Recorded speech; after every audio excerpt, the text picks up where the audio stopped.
Welcome back. You're still watching London Eye. I've been in conversation with Lucy Macdonald of Allianz Global Investors, who manages $140 billion of equity money across the world. Let me ask you about the US bond deal, because that's consuming a lot of investor attention these days. Do you think most of it is played out in that run up to 3% plus, or is that something which can inject a lot of volatility yet by surprising on the upside? Well, our expectation is that the path will be slow of interest rates up from here for the reasons that I said.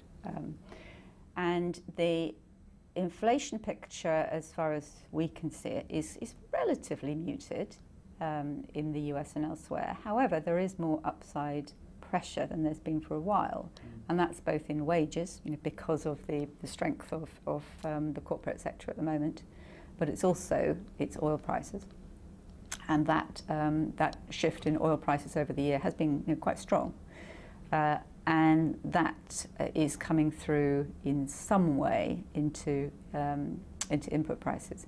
So there is a bit more upward pressure at the moment.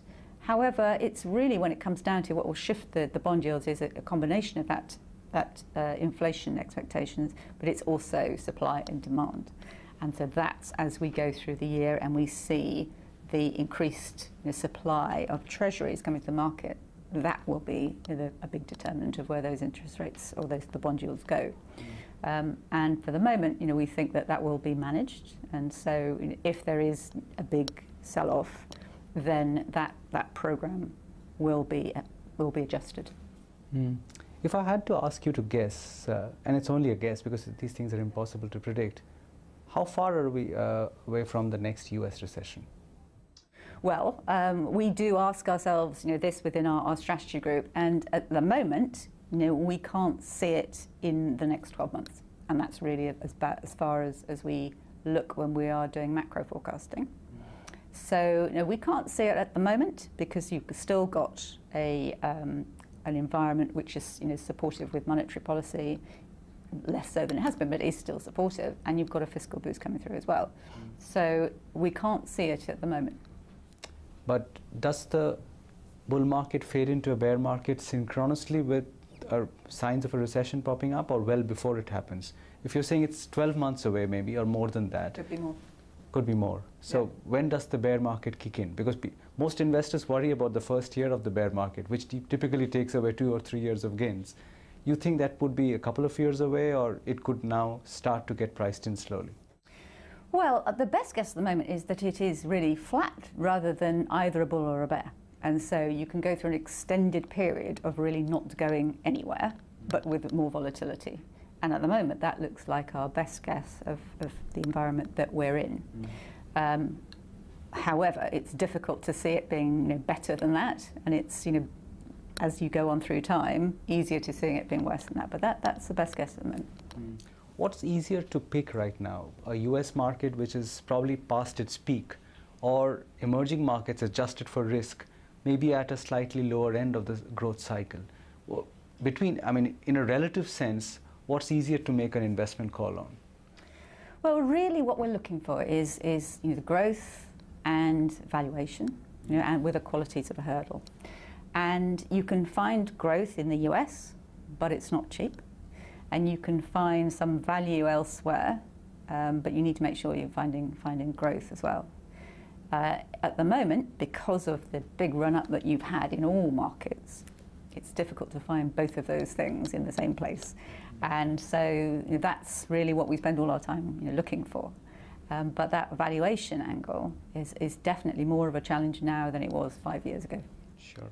At this stage of the cycle, do PEs tend to compress, or do you get market returns which are more or less in line with the kind of earnings that you're getting? It's the latter. So at the moment, you would expect you're just holding where you are on PEs, and that's after a period where you have had some compression, particularly because of that US tax reform, which was a major boost to earnings this year. Can't overemphasize how much it is. So you had a sort of 3-point derating in the US market just on the basis of that. So you've had that sort of compression from now, it looks to us like it's going to be, growing in line with those earnings, and then as we go forward, if we do get more upside on the bond yields, then you might see a bit more compression on the Ps. Does the political landscape look more challenging to you as an investor, or more unpredictable as an investor? Yes, I think it certainly does, and that is one of the reasons I said why we think we will get some more volatility. Certainly, the advent of Donald Trump as a president of the US has led to more uncertainty about all policy, and so that is something we can't second guess what he's going to do. So we need to just look at the portfolios that we have and the stocks we're looking at to see where the relative exposures might be to that. What would make you relook at your hypothesis that we are now going to amble through maybe in a period of subpar returns, but it won't be anything drastically bad, or neither is it a roaring bull market? When would you sit and reassess, saying something new has happened and we need to relook at this hypothesis? I think it's trade. If we really do see a big escalation in tit for tat between the US and China, then I think that would call for a reassessment, because it could mean a direct negative impact on growth as a whole, but on some particular sectors like technology, specifically, and because that has been such a big driver of markets and still is, that I think would definitely cause us to reconsider. And what is your own assessment of whether that risk plays out or not?